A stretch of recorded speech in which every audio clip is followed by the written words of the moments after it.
Alors, qui dit nouvelle saison littéraire, dit évidemment nouvelle sélection de premiers romans.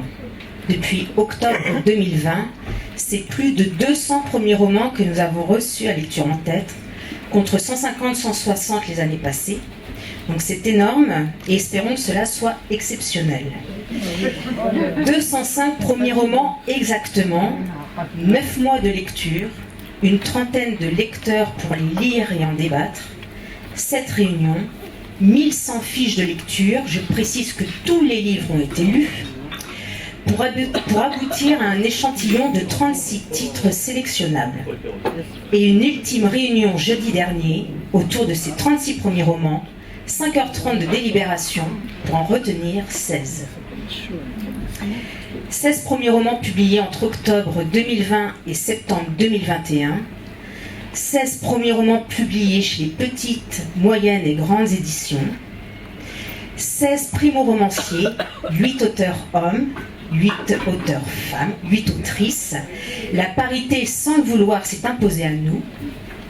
16 paysages littéraires pour dire le monde d'aujourd'hui, pour dire les grandes questions humaines, intemporelles et universelles, des lieux de rencontre et d'exploration, des géographies intimes. Bienvenue au pays des premiers romans. C'est une trappe dans laquelle la narratrice a jeté ses souvenirs d'enfance, ses douleurs et ses cicatrices. C'est l'histoire d'une famille contrainte à l'exil, d'une mère indifférente et à la dérive, d'un père tyrannique et brutal, et d'une petite fille qui vit dans la terreur. Une nuit après nous est un roman introspectif, sensible, où la violence côtoie la douceur des mots. Une nuit après nous de Delphine Arbeau-Pariante, publiée aux éditions Gallimard. Une nuit après nous par Violaine. Bonsoir. Alors, Une nuit après nous, c'est l'histoire de Mona, 46 ans, qui renoue avec le vieux rêve de l'enfance. Merci. Qui renoue avec le vieux rêve de l'enfance, écrire.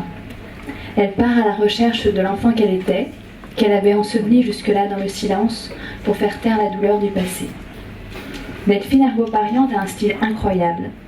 Les images naissent en cascade sous sa plume pour dire indifféremment l'horreur et la beauté, l'espoir et le manque d'amour.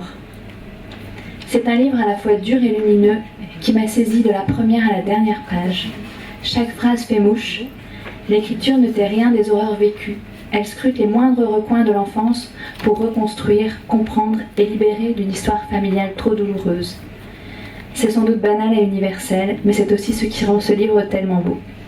Et je vais vous lire un court extrait. Mon père, quand sa cuillère cognait au fond de l'assiette, j'avais l'impression qu'il me jetait contre un mur. Et parfois, je préférais qu'il me gifle pour qu'enfin de cette violence, il nous soulage.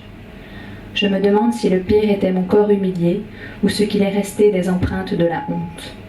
Toute mon enfance, j'ai eu froid, j'ai eu faim, j'ai baissé les yeux. J'ai volé des gommes, des stylos, des cendriers. J'ai rempli mon corps de chips, de croûtes de fromage, de poissons déchiquetés qu'on jette aux chats de gouttière, aux chiens errants, pour un mot d'amour. Merci et bonne lecture. Merci Violaine. C'est l'éternelle blanche du Maroc, Casablanca, l'authentique, la moderne, la bouillonnante. C'est une jeune fille pauvre, déterminée à s'extraire de son milieu en côtoyant la jeunesse dorée. Aussi riche que le roi est une peinture sans concession du Maroc des années 90.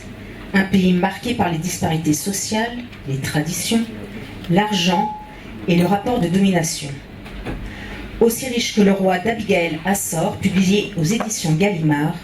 Aussi riche que le roi, par Sophie. Bonsoir. Alors, quelle que soit notre vie, notre vécu, notre âge, un jour, on a eu 16 ans.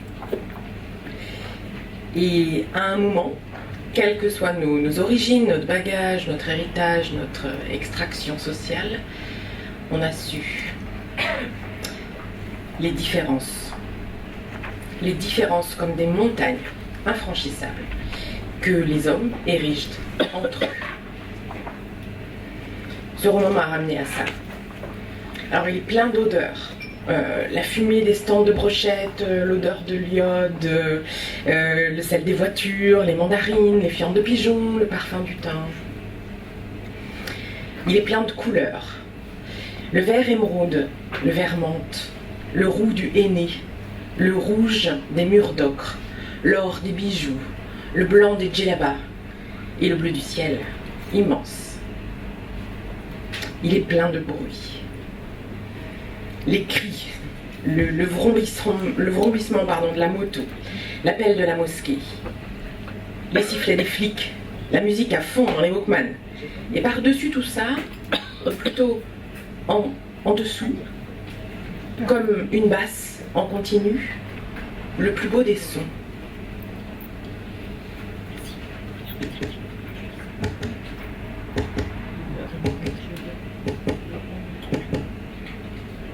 Celui d'un cœur qui bat et se bat.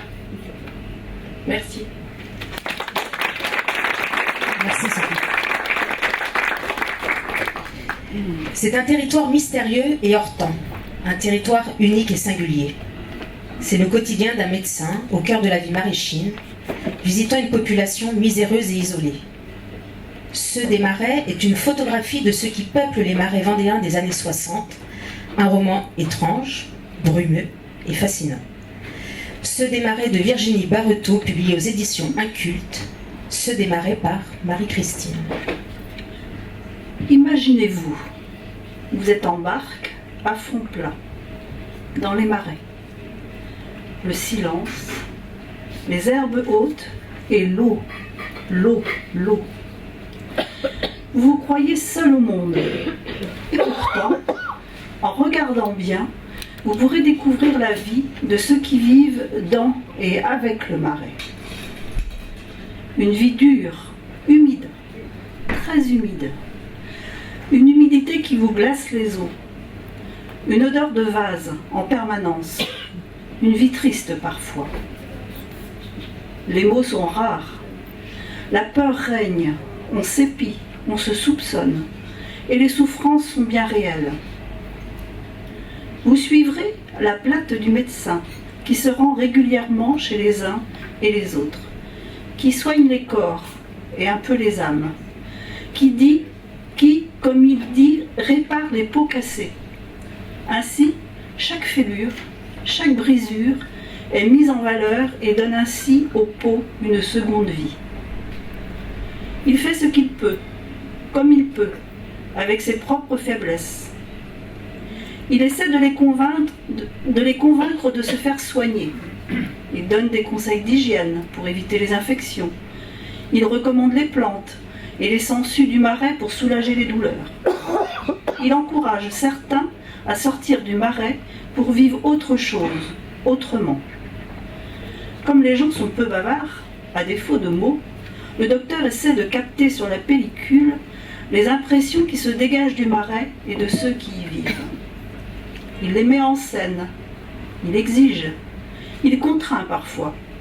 Il veut capter leur vie, leur ressenti, les comprendre, et pourtant, il n'a pas su voir, car leur drame à eux lui a échappé. Merci Marie-Christine. C'est un bout de terre immergé entre l'Alaska et la Sibérie, un territoire disparu, mystérieux et sauvage. C'est une plongée dans l'histoire et les légendes qui entourent le détroit de Bering à travers 3 personnages et 3 époques. Ici, la Béringie est un roman d'aventure, un récit d'exploration, un carnet de terrain. C'est avant tout un roman audacieux et engagé. Ici, la Béringie de Jérémy Brugidou, publié aux éditions de l'Ogre. Ici, la Béringie par Pascal. Ici, la Béringie. Laissons tomber le vocabulaire compliqué, il n'est pas indispensable. Il faut se laisser dériver au fil du livre, accueillir ces visions spectaculaires comme ce tigre sabre surgi du permafrost et aussitôt disparu. Quelques extraits, c'est une archéologue qui parle. Agenouillés avec les autres sur une terre surprise de sa mise à jour soudaine, nous marchions indélicatement sur des rêves. Et plus loin, Il voit clair sur des kilomètres et des millénaires à la fois. L'archéologie est un des fils conducteurs de ce livre. Creuser la terre, remonter le temps, en quelques mètres se retrouver au contact des mammouths, du vent et de semences très anciennes. Ce livre m'a donné envie d'aller un jour là où ça coince du côté des fuseaux horaires, de rencontrer nos semblables de derrière la planète.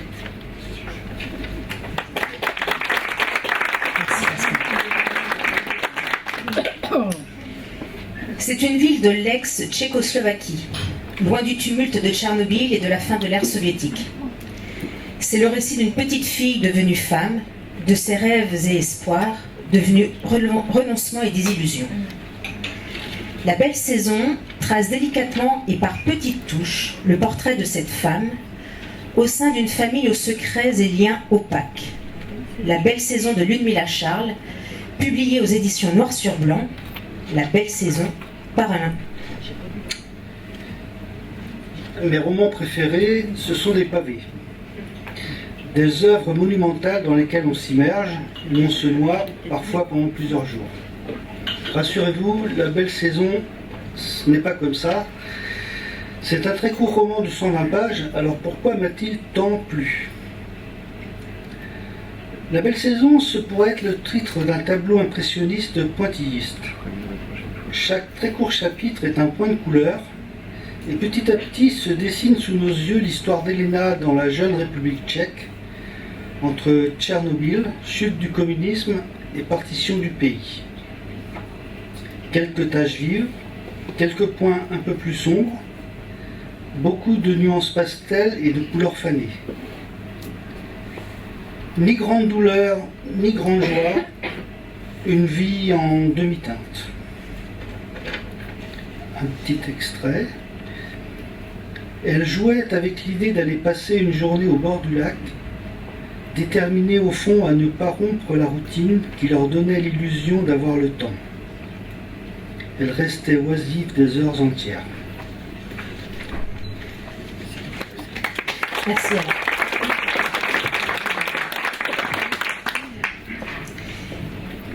C'est un lieu sous terre, sans lumière et froid, près du mari, du jeune fils et des beaux-parents.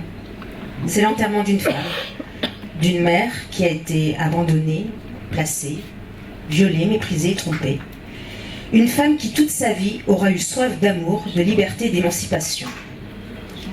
Elle, la mère, est un hommage sensible et touchant d'un fils à sa mère, une quête des origines pour mieux comprendre le destin de cette femme.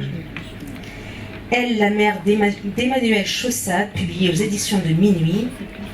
Elle, la mère, par Jean-Yves. Près du micro, Jean-Yves. Très.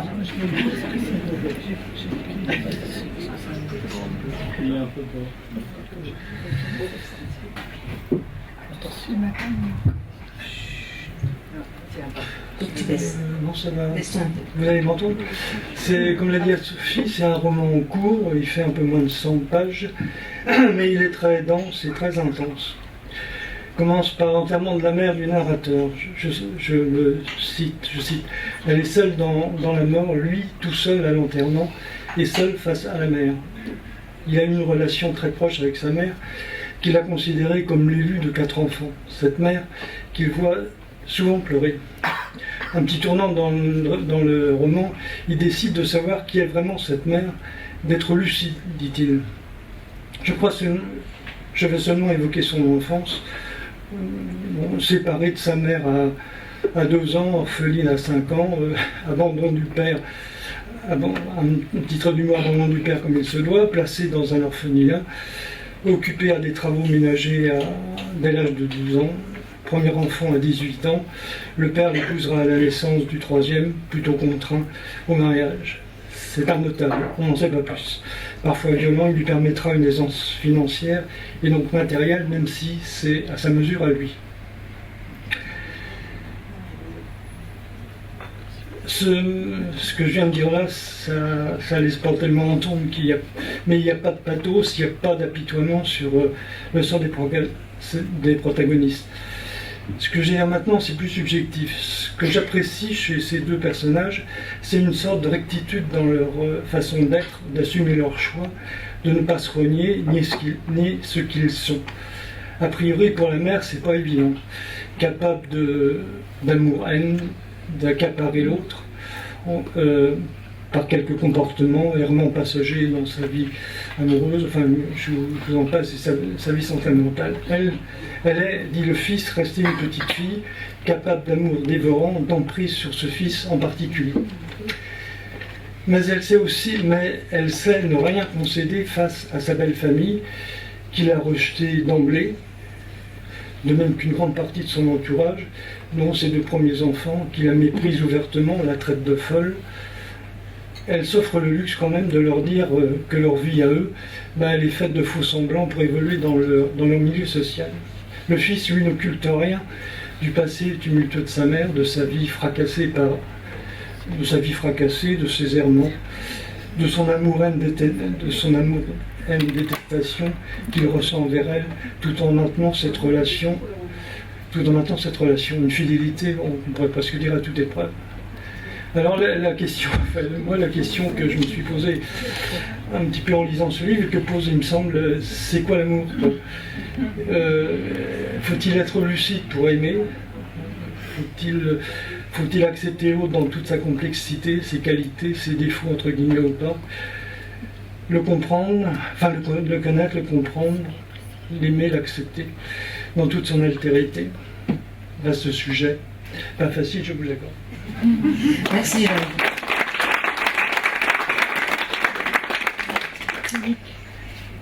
C'est une ville foisonnante et cosmopolite d'Amérique du Sud. Une ville aux 1000 facettes.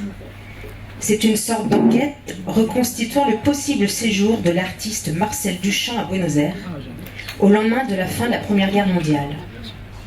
Buenos Aires n'existe pas, est une balade urbaine et artistique dans une Argentine qui connaît sa grande révolution et sa vague d'immigration. Buenos Aires n'existe pas de Benoît Coquille, publié aux éditions Flammarion. Buenos Aires n'existe pas, par Monique. Lourde tâche que présentait Marcel Duchamp. Vous pensez bien, hein, ce grand... ce dandy, insolent, iconoclaste, inventeur, dont André Breton lui-même avait dit que c'était la plus grande intelligence du siècle quand même. Présenter Marcel Duchamp. Et pourtant, Marcel Duchamp n'a pas eu une vie très, très linéaire, point sans faux. Donc il se retrouve à Buenos Aires. Pourquoi se retrouve-t-il à Buenos Aires? Tout simplement pour éviter la soldatesque qui a envahi l'Europe et qui finit aussi par envahir New York où il s'était réfugié. Point de tout ça, notre anticonformiste numéro 1 s'en va à Buenos Aires, terrain neutre, dit-il. Formidable, il va découvrir un pays plat, insipide selon lui, mais enfin quand même aller faire quelques petits virons dans la pampa qui lui donneront l'occasion de tracer quelques croquis, même s'il trouve que c'est vraiment rien du tout. Bon, seulement à Buenos Aires se déclenche un mouvement insurrectionnel inattendu, si certainement par les gens qui l'ont préparé, ça c'est sûr, mais dont notre Marcel, n'en a à peu près rien à faire. Parce que lui, ça ne l'intéresse pas. Ce qu'il a dans la tête, c'est sûr, ça l'intéresse, mais personne n'est au courant. Il finit par s'isoler de tout le monde. Notre dandy se retrouve seul. Le bruit et la fureur à l'extérieur ne l'intéressent guère, donc il referme ses fenêtres et s'enferme dans une chessmania, c'est-à-dire que tous les nuits et le jour, pareil, il joue aux échecs. Et voilà. Bon, tu parles d'un artiste, toi, hein? Bon, on peut aimer l'artiste, mais l'homme, des fois, bon. N'empêche que, il a beau dire et clamer qu'il brandit sa flemme comme un étendard. Bon, d'accord. C'est peut-être pas si vrai que ça. Parce que, non seulement il a déjà bouleversé tout le conformisme de l'art qui l'a précédé, encore qu'il y en avait quelques-uns qui avaient amorcé dans les Picasso ou les choses comme ça, le cubisme dont il a été un des porte-drapeaux. Mais bon, lui, c'est pire que tout, il renie tout, il balance tout, plus de conformisme, plus de peinture d'ailleurs. Voilà. et il va inventer le ready-made. Et tout ça, le ready-made, vous savez, ce sont ces objets, paf, on met ça là comme ça, on retourne, on écrit Duchamp en dessous, et puis un urinoir devient une fontaine, par exemple. Hein. Ou alors un porte-bouteille, ben ça devient un porte-bouteille. Voilà. Et c'est une œuvre d'art. Ouais, bon, d'accord. En tout cas, c'est le ready-made qu'il avait déjà amorcé avant de venir en Amérique, et puis qu'il continue à cogiter. Donc, notre grand flemmard, comme il s'appelle, tout seul, qui se décrit tout seul, eh bien, c'est pas si vrai que ça. Et on peut se demander, quand même, s'il ne s'auto-flagelle pas un peu trop. Parce qu'après le séjour de Marcel, dans ce Buenos Aires, en proie à la fureur et au tourment, eh bien, Marcel va rentrer en France et bouleverser totalement l'art contemporain. Ce qui en fait, donc, c'est rien du tout. C'est ces petites notes qu'il a prises et tout ça, ces petits croquis, ces petits machins, munis quand même d'un cahier, d'un livre de mathématiques et de tas de références. Eh bien, toutes ces petites notes et toutes ces choses qu'il a cogitées vont donner une révolution sans pareil dans l'art contemporain. Et tous ses prédécesseurs vont inventer tous les ismes qu'il avait refusés avant, mais auxquels il a donné un sens nouveau. Voilà, c'était Marcel Duchamp. Alors, le bonhomme Bobop, eh ben, c'est ça la vie. Hein. Rose, elle n'est pas toujours rose, mais c'est ça la vie. Voilà. Excusez-moi d'avoir bafouillé un peu, mais c'est quand même un monstre sacré qu'il est difficile de présenter. Voilà. Merci.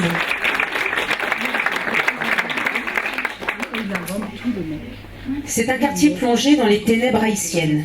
C'est l'épopée de Tête Fêlée, au cœur d'un bidonville de Port-au-Prince. Un quotidien fait de misère, de violence, de fantasmes et de désirs. Soleil à coudre dépeint une société haïtienne gangrenée par la corruption et l'anarchie, dans un style lumineux, singulier et sensuel. Soleil à coudre de Jean d'Amérique, publié aux éditions Actes Sud. Soleil à coudre par Thomas. Alors, pour vous présenter ce livre, on m'a dit que j'étais livre. Ne m'en voulez pas, car si je suis ivre, c'est à cause de cette fièvre. Moi aussi, je suis tête fêlée. Je confonds les mots et j'oublie que c'est le soleil qui a coulé. À Haïti, à l'infini, le soleil a coulé comme le sang sur son pays, à mon ami. Il a goûté sur frère Jean. Tu seras, 3 petits points. Les mots sont criblés de balles, et tu seras seul dans la grande nuit, comme ces mômes criblés de dalles. À Haïti, plus que la nuit, et 3 petits points, comme des petites douilles, et toi tu fouilles pour faire le point. C'est avec lui, et poésie, qu'il faut recoudre le soleil pour moins de sang, pour nos enfants, pour moins de nuit et pour la vie. Merci tonton, merci frère Jean, tes mots de coton qui épanchent mon sang et me font dire à qui souhaite ouïr, il est des livres qui me font libre, il est des lettres qui me font être. Merci Thomas.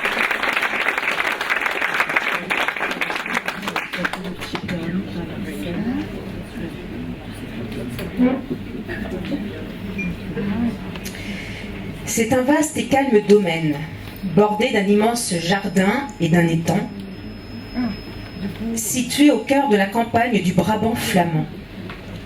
C'est le quotidien d'une enfant de 11 ans, abandonnée un jour par sa mère chez ses grands-parents, une exploration minutieuse du domaine familial. Debout dans l'eau, interroge avec brio l'enfance, le deuil et la filiation, un roman sensible, sobre, tout en finesse. Debout dans l'eau de Zoé Derlaine, publié aux éditions du Rouergue. Debout dans l'eau par Delphine. Ni maintenant, ni maintenant.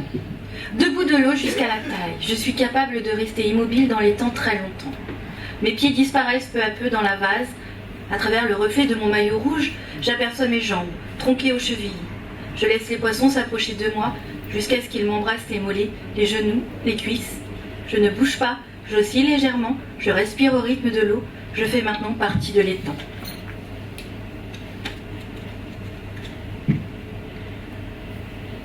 La reine du Pajot Tenmande. Je m'y entraîne depuis des années. Faire le tour de la maison par l'extérieur, par l'étang en prenant appui sur le petit rebord qui court sous l'eau tout le long de la façade. Quand j'étais petite, c'était facile, l'eau me portait.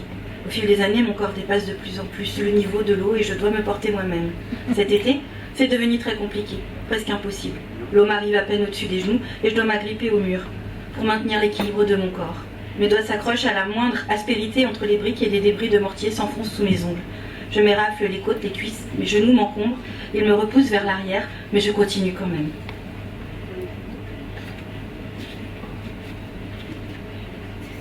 Le sauvetage des poissons. Mon grand-père dit que la sécheresse a commencé en hiver. Dès le printemps, il s'est inquiété du débit du ruisseau qui alimente l'étang et les abreuvoirs des pâtures. Ma grand-mère dit que c'est le printemps là que je suis arrivée chez eux.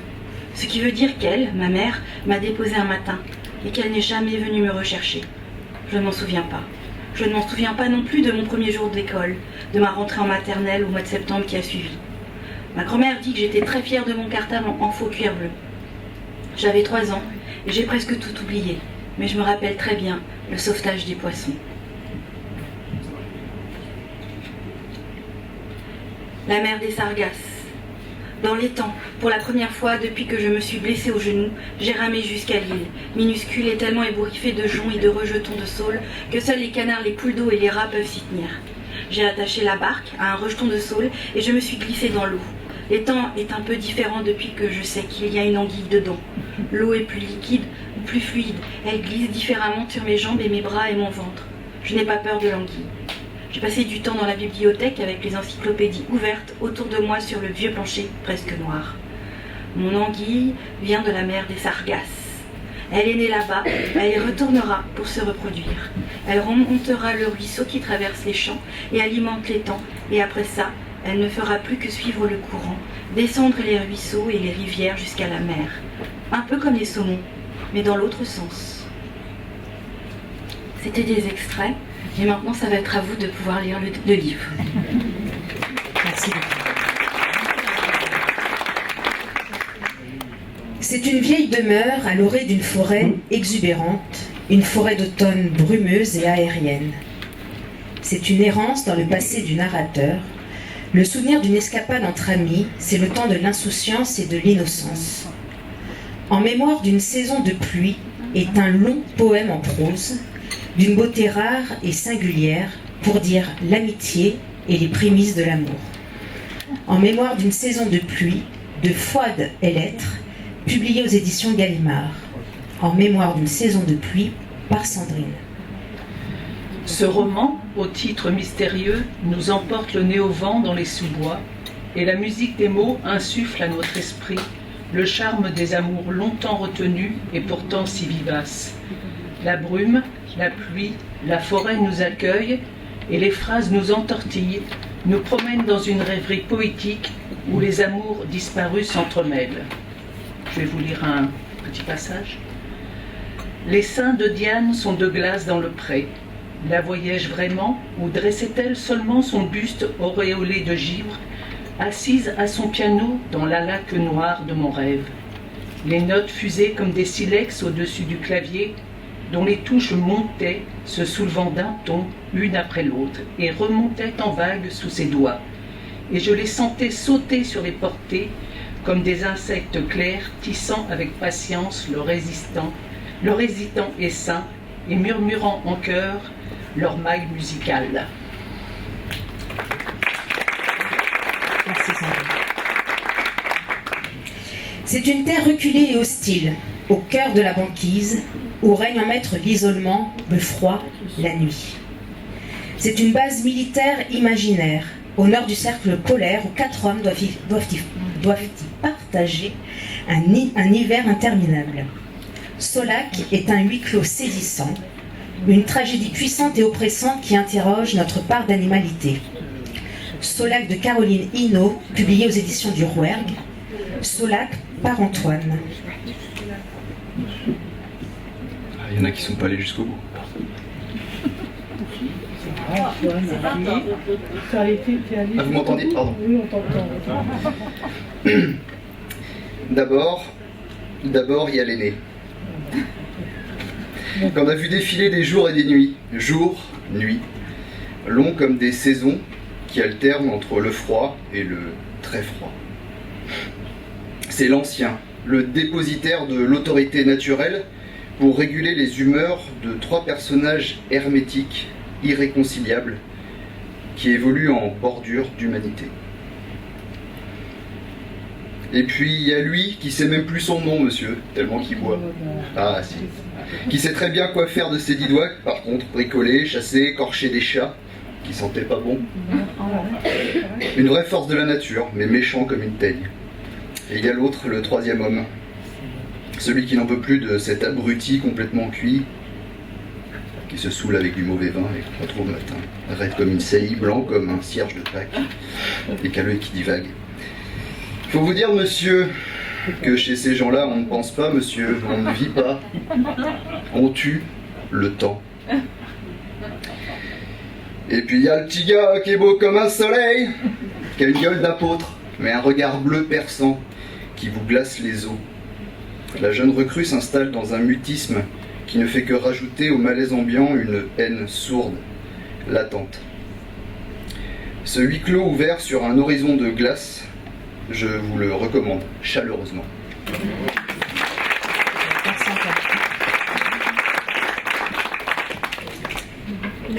C'est un palais déserté, situé dans un village de Cisjordanie, un palais hanté par quelques fantômes. C'est l'errance d'un Palestinien de retour dans son pays natal, à la recherche de son histoire familiale. Le palais des deux collines est une plongée dans la mémoire d'une famille, d'un peuple, d'un pays, un roman douloureux, sensible et engagé. Le palais des deux collines de Karim Katan, publié aux éditions Elisade. Le palais des deux collines par Dominique. Pour moi, un roman tout en contraste, sombre et lumineux à la fois. La part de lumière, on la découvre sur la couverture, avec cette profusion de fleurs au ton pastel qui évoquent des jardins et des parfums subtils. Et puis le titre, à la sonorité tout en douceur, Le palais des deux collines, qui m'a fait imaginer un paysage idyllique, une grande famille riche, de l'oisiveté et du mystère. Ah pardon, j'avais pas vu, merci. Ces sensations, la lecture me les a restituées, magnifiées par une écriture poétique qui n'a rien d'affecté. Il y a de l'humour et de l'autodérision. Mais il y a aussi ce qui n'apparaît pas au milieu des fleurs de la couverture, la part d'ombre, avec la violence de la guerre qui, d'abstraite et un peu lointaine, devient réalité. Un homme est tué.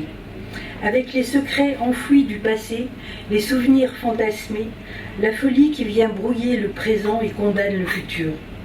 Et c'est toujours cette langue poétique et élégante qui accompagne le chaos et peut-être en rend l'évocation aussi puissante. Un roman très fort qui reste longtemps présent à l'esprit après lecture. Voilà, je vous le recommande. Merci.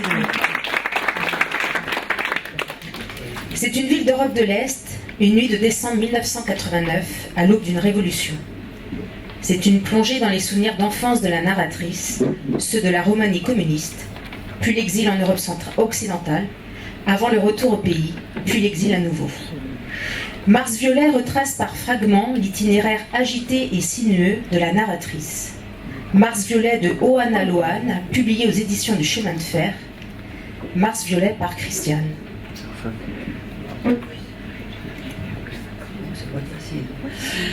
Souvenez-vous, décembre 1989, la Roumanie fait la une de tous les médias, toutes les médias. Mars Violet, c'est une plongée dans la Roumanie sous Ceausescu, mais aussi la Roumanie post-Ceausescu. Alors vous entrerez dans ce livre, et vous en ressortirez d'ailleurs, par des dessins noirs sur fond rouge.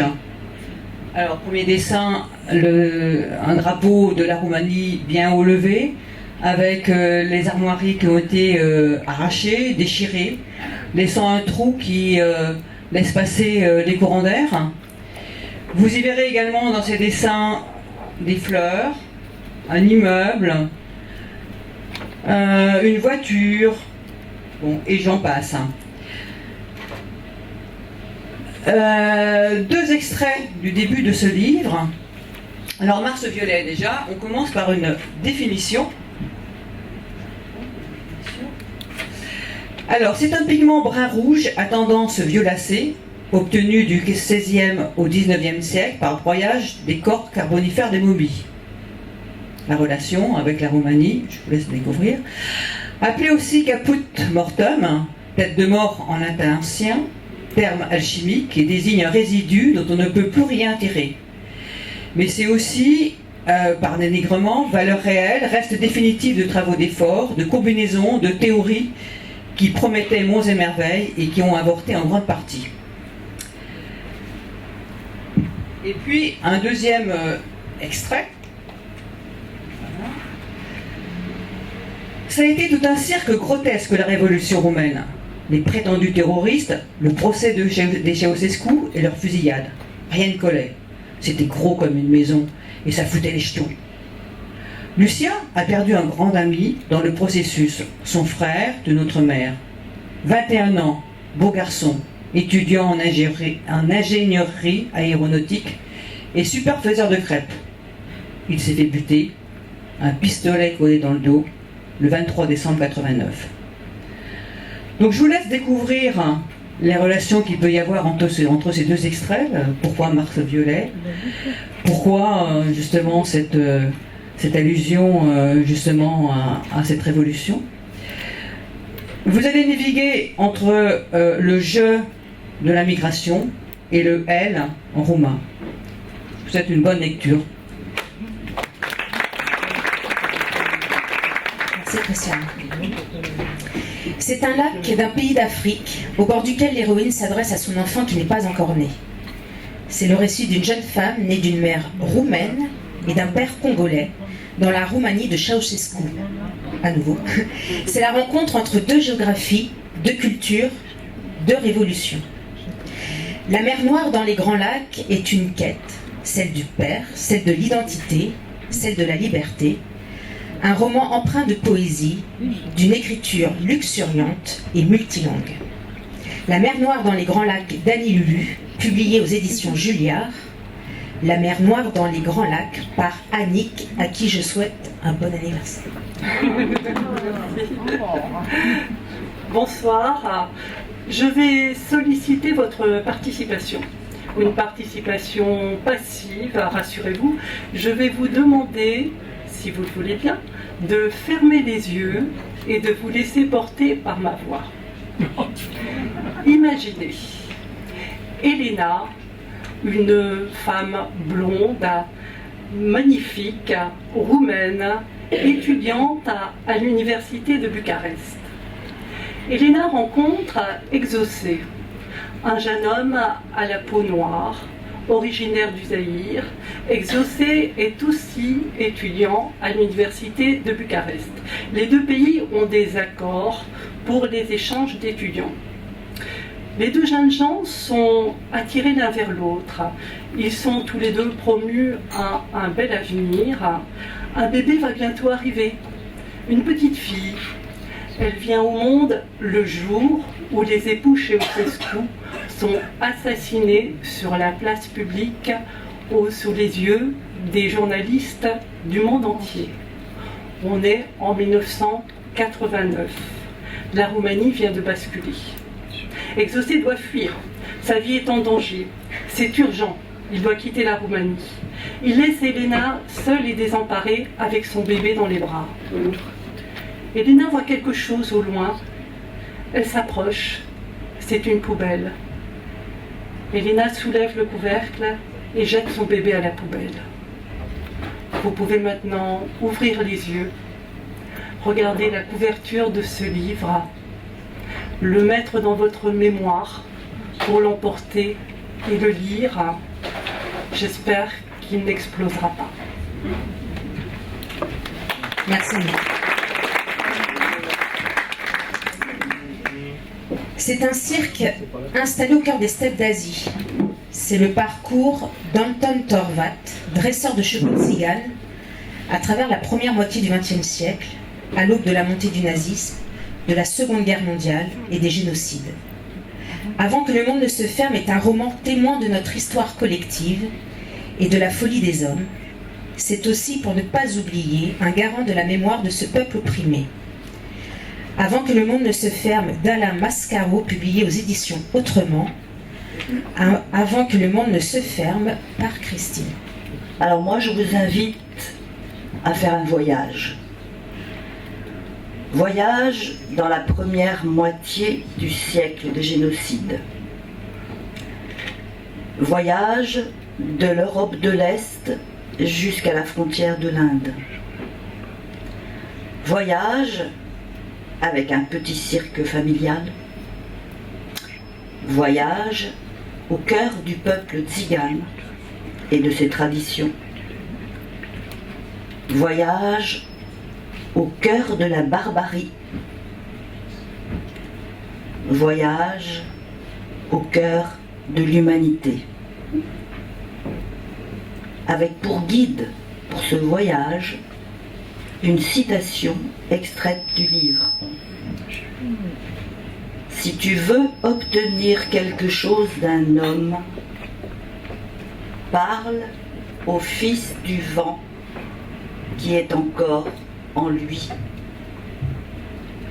Parle à sa liberté et non pas à tout ce qui l'entrave. Je vous souhaite un bon voyage. Merci Christine. Et le 16e, c'est une maison au volet clos, perchée sur une colline, un lieu de misère, de torture et de violence. C'est un jeune homme qui nous livre son enfance brisée, un parcours qui l'a mené inexorablement vers sa perte. Le démon de la colline aux loups est un roman coup de poing, au style brut et sensible, un roman pour dire l'indicible et l'impossible résilience. Le démon de la colline aux loups de Dimitri Rouchon-Bory, publié aux éditions du Tripode. Le démon de la colline aux loups, par Florence. Quand je suis entrée dans sa classe, elle a dit « Oh mon Dieu !» Et je ne connaissais pas Dieu, alors ça ne m'a pas impressionnée, mais le tableau, oui. Elle m'a montré une petite chaise et une petite table. Et il y avait une feuille et des crayons, et elle a dit « Oh mon Dieu !» Et elle se tenait la bouche. Je pensais qu'elle voulait m'emmener dans une pièce d'eau, mais non. Elle m'a donné le crayon et moi je n'avais jamais été assise nulle part, alors quand elle a tourné le dos, je me suis cachée sous la table. Elle est revenue en grondant gentiment « Non, non, non !» Et elle a dit quelque chose d'incroyable. Elle a dit « Non, non, non, Duke !» Et c'est là que j'ai appris que je m'appelais Duke. Et elle a montré mon nom sur le tableau avec la liste des élèves. Et elle a dit « Tu vois, tu es avec nous maintenant, Duke. » On est plutôt au début du roman. On a l'impression que c'est un enfant qui parle. Et en réalité, non, ce n'est pas un enfant. C'est un adulte déjà qui parle du fond de sa prison, effectivement. Et la particularité de ce texte, c'est vraiment l'écriture, la langue. C'est la langue d'un homme à qui on n'a jamais parlé. Donc d'un homme qui ne sait pas parler, mais qui invente au fur et à mesure sa découverte du langage, en même temps qu'il découvre et qu'il comprend ce qui lui est arrivé. C'est un roman, alors on boucle la boucle avec le premier, c'est un roman d'une enfance brisée, c'est un roman très intelligent, on est dans le monstre, hein. On est avec lui, et c'est un peu perturbant aussi pour ça. C'est vraiment un roman très très fort. La personne qui l'a écrit est juriste, hein, donc c'est sans doute aussi nourri beaucoup de choses qu'on sent très très réelles, hein, et inspiré de choses vécues. C'est voilà, un roman sombre, mais vraiment magnifique. Merci Florence. Et merci à tous les lecteurs qui ont répondu à cette commande de présenter les premiers romans de façon personnelle et en moins d'1 minute. Ça, c'est pas trop. Ça n'a pas trop marché, mais c'était très bien, très personnel. Donc, vous venez de découvrir la sélection des 16 premiers romans retenus pour le festival 2022. C'est une sélection de qualité que vous retrouverez prochainement à Lecture en Tête et dans plus de 40 bibliothèques du département. À ces 16 titres de la sélection s'ajoutent pour la 3e année 2 premiers romans ados en partenariat avec la librairie Je Bouquine.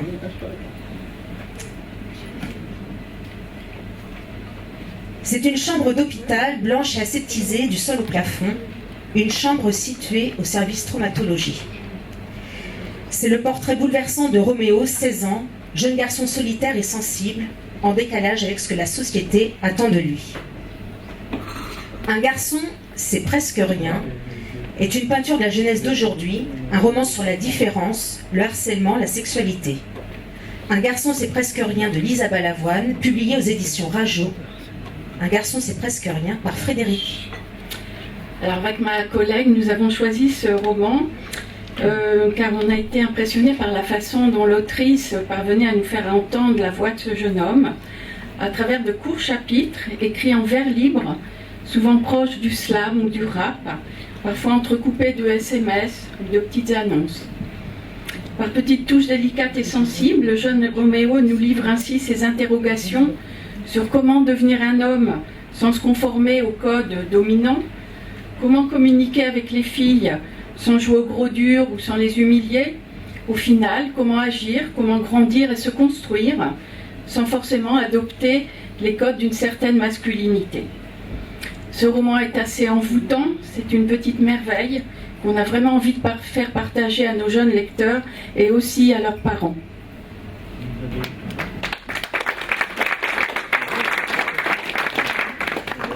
Et le deuxième, c'est un voilier qui parcourt la Méditerranée de la Tunisie à la France. C'est la rencontre de 3 personnages hauts en couleur et de leurs aventures houleuses. Ceux qui traversent la mer reviennent toujours à pied est un roman drôle et foisonnant, traversé par de nombreux sujets de société. Ceux qui traversent la mer reviennent toujours à pied de Marine Vette, publié aux éditions Sarbacane. Ceux qui traversent la mer reviennent toujours à pied par Frédéric à nouveau. Voilà, donc c'est le deuxième roman que nous avons choisi avec la libraire de la librairie Je Bouquine. C'est un roman très solaire que nous propose l'autrice de ce roman. L'action se passe presque entièrement sur un bateau qui traverse d'une rive à l'autre de la Méditerranée. Ce bateau s'appelle le Meursault.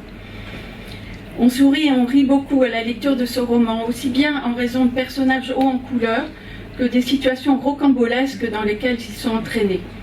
Et ce roman, il a un grand mérite, et c'est une des raisons de notre choix, c'est qu'il parle de choses graves mais sans pathos. Il parle de l'attachement, de la parentalité, de la question des migrants, mais toujours avec beaucoup d'humour et, ce qui nous a plu aussi, de nombreux clins d'œil à la littérature. On croise dans ce livre aussi bien L'étranger d'Albert Camus qu'Edmond Dantès ou que même Racine. Et pour conclure, c'est un bon roman de sortie de crise qu'on a souhaité là aussi proposer à nos jeunes lecteurs. Merci Claudia. Donc, je vous souhaite à toutes et à tous de faire de belles lectures et de belles découvertes littéraires, et on compte sur vous du 5 au 8 mai pour venir rencontrer les auteurs au festival.